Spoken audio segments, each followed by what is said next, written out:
Hey!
చల్లండి సన్నగాడులు అయ్యప్ప మీద చల్లండి సన్నగాడులు చల్లండి బంతి పువ్వులు అయ్యప్ప మీద చల్లండి సన్నగాడులు చల్లండి బంతి పువ్వులు అయ్యప్ప మీద చల్లండి సన్నగాడులు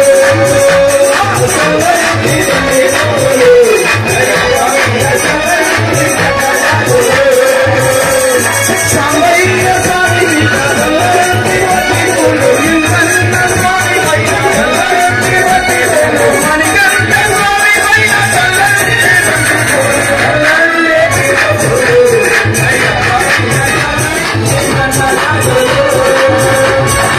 సన్నగాడులైన చల్లండి బంతి పువ్వులు ప్రతి సోమరైన చల్లండి బంతి పువ్వులు గంట సోమరైన చల్లండి బంతి పువ్వులు సదా సోమరైన చల్లండి బంతి పువ్వులు మనగారు సోమరైన చల్లండి బంతి పువ్వులు చల్లండి బంతి పువ్వులు అయ్యప్ప మీద చల్లండి సన్నగాడులు చల్లండి బంతి పువ్వులు అయ్యప్ప మీద చల్లండి సన్నగాడులు చల్లండి బంతి పువ్వులు అయ్యప్ప మీద చల్లండి సన్నగాడులు చల్లండి బంతి పువ్వులు అయ్యప్ప మీద చల్లండి సన్నగాడులు తందానా తందానా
Para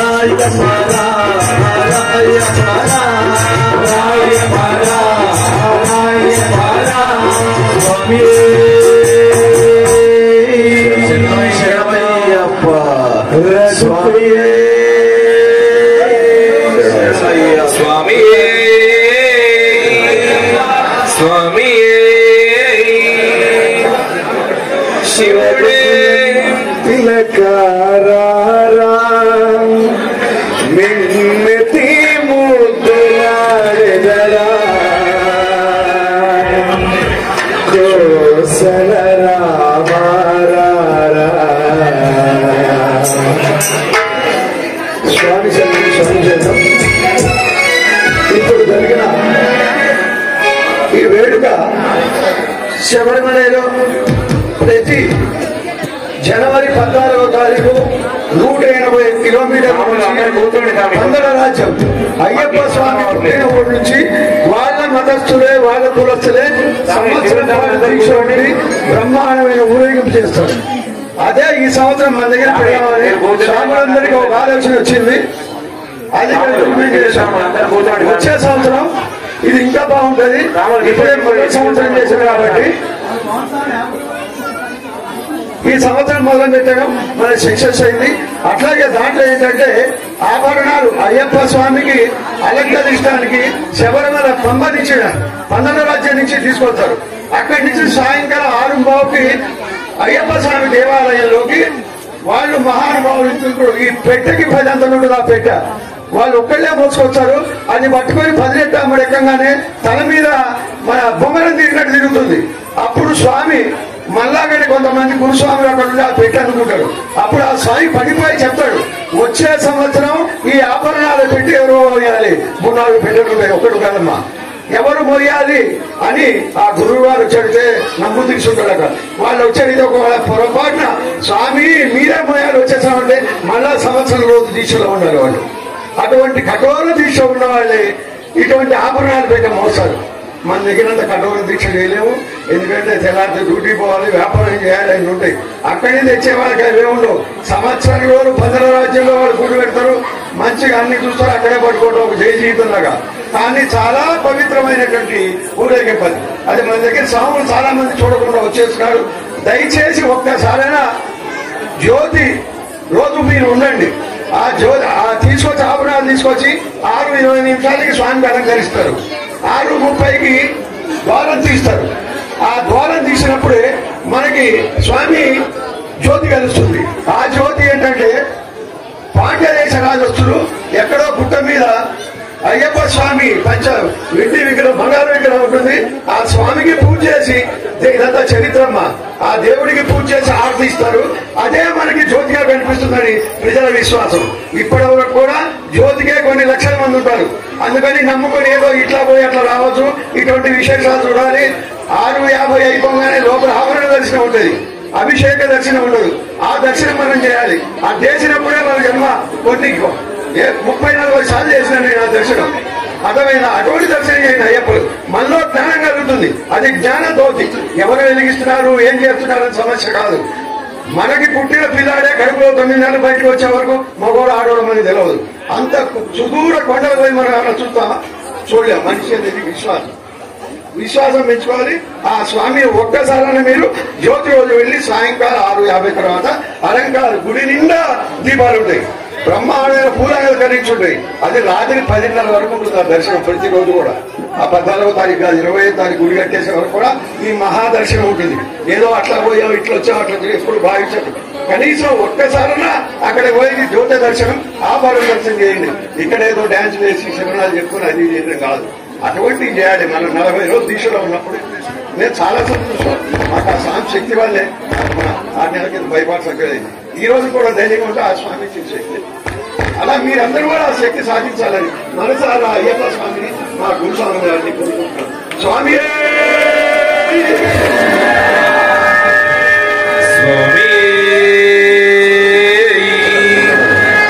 రఘుకుల తిలకారా మిన్నతి ముద్దులాడెదరా కోసల రామారా కోసయ్య రామారా రఘుకుల తిలకారా